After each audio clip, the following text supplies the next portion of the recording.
tasavvur biza hayotimiz davomida olgan sezgi a'zolarimiz orqali butun dunyoni aks etishimiz, o'rganishimiz va uni idrokimizda demak joylashtirishimiz va tajribalar asosida bu hamma idrokimizdagi demak barcha voqea hodisalarni demak biza tasavvur orqali rivojlantirishimizdir. Bu nima? Tasavvur orqali biza dunyodagi barcha bu ongimizni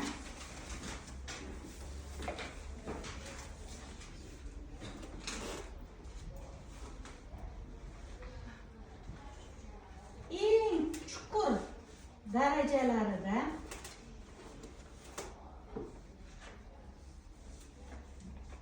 ochiladigan cheksiz imkoniyatlar, aqliy jarayon. Bu bizani hayotimizni ko'rsatib beradi. Masalan, oldindan bashorat qilish. Oldindan bashorat qilish nima? Masalan, olimlarni ko'rgan bo'lsanglar, ular ma'lum bir hozirgi davrlarga qarab, bo'layotgan voqealarga qarab kelajakni bashorat qilishadi. Masalan, sizda ham bu narsa bo'ladi, to'g'rimi? Sizda ham shu narsa bo'ladimi? Qani kimda bor shunaqa tasavvur? Masalan, siz biror bir ishni qilishingizdan oldin siz o'sha narsani oldin tasavvur qilasiz. Mana shu, mana bunday qilsam, demak mana bunday natija olaman.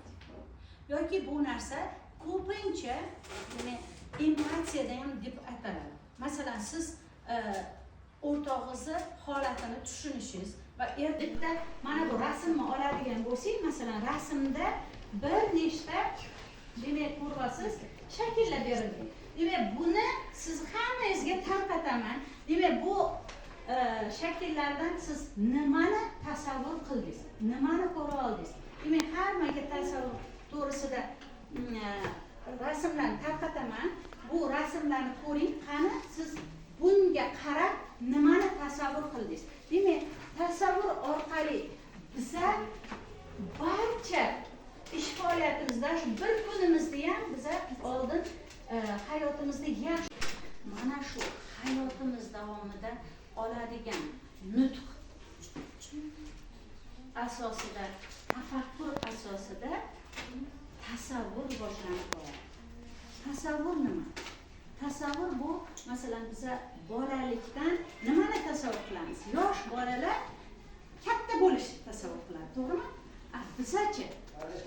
Biza demak qanday kelajakda kasb egasi bo'lamiz, qanday ishga ishlaymiz kabi bir qancha demak narsalarni biz tasavvur qilamiz. Bu tasavvur bizani o'sha hayotimiz davomida ko'rgan, kechirgan, idrok qilgan narsalarimizdan qarab rivojlanib boradi. Masalan, bolalarda tasavvurni rivojlantirish uchun eshik mana ikkita ochibdi. Bunisini ustiradimi,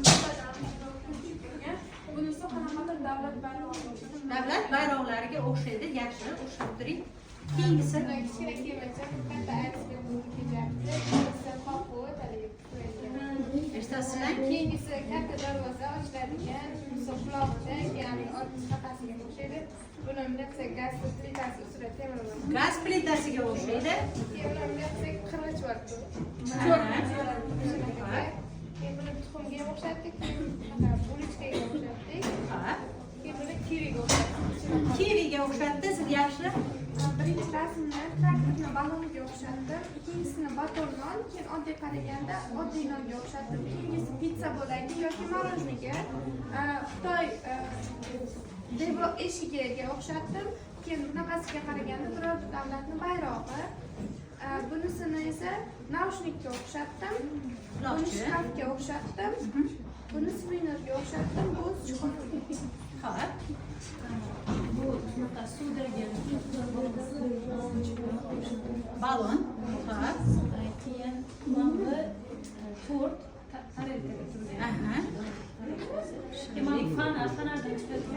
fanardan chiqadigan yorug'lik, mana bu eshik, yaxshi.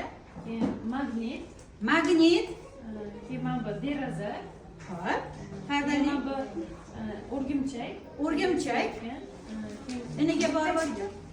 Bunaqa, nonukidan chiqib. Aha, kacheli, arg'imchoq, hop, sevinch. Muz, anjana, ip, ko'pik, bayroq, pitsa, keyin anaqa vafli bor-ku.